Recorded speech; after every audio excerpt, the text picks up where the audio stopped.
Մենք մեր ժողովուրդը, մեր ժողովուրդը ամեն անգամ որտեղ մի կտոր հաց է կիսվել, ասելա խաղաղության համար, խաղաղության, բայց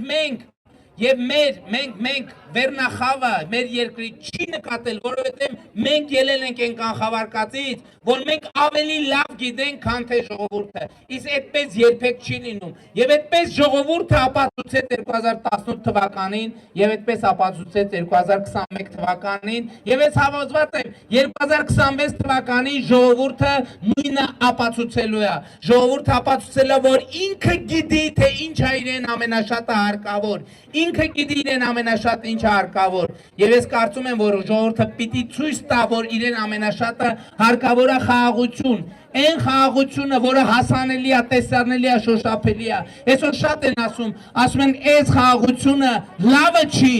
մենք կբերենք ուրիշ լավ խաղաղություն ես սկզբունքորեն միայն մի հանգամանքի եմ ուշադրություն ուզում հրավիրեմ երբ որ կասկածի տակ է դրվում եւ մի կողմ է դրվում այն խաղաղությունը, որը մենք ունենք, դրա տեղը առաջանում է դատարկություն,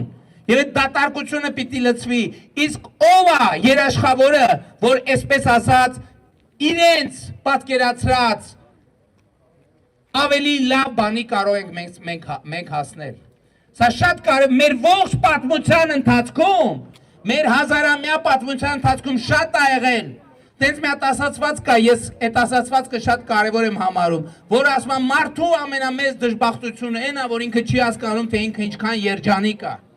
Մարդու ամենամեծ դժբախտությունը այն է, որ ինքը չի հասկանում, երկրի ամենամեծ դժբախտությունը այն է, թե երբ ինքը չի հասկանում, թե ինքը ինչքան երջանիկ է։ Մենք բազում զոհերի եւ զոհությունների գնով մենք հասել ենք մեր երազանքների հայրենիքին, Հայաստանի Հանրապետությունը մեր երազանքների հայրենիքն է, եւ մենք պետք է ամուր գրկենք, ամուր պահենք, ամուր պաշտպանենք մեր երազանքների հայրենիքը, Հայաստանի Հանրապետությունը, որի հպարտ եւ արժանապատիվ քաղաքացիները հանդիսանում եք դուք։ Եվ ուրեմն ինչ ենք մենք ակնկալում։ Մենք ակնկալում ենք, որ 2026 թվականի հունիսի 7-ին գնաք ընտրական տեղամասեր եւ տեր կանգնեք ձեր պետությանը, տեր կանգնեք ձեր խաղաղությանը, տեր կանգնեք ձեր անկախությանը եւ տեր կանգնեք ձեր ապագային։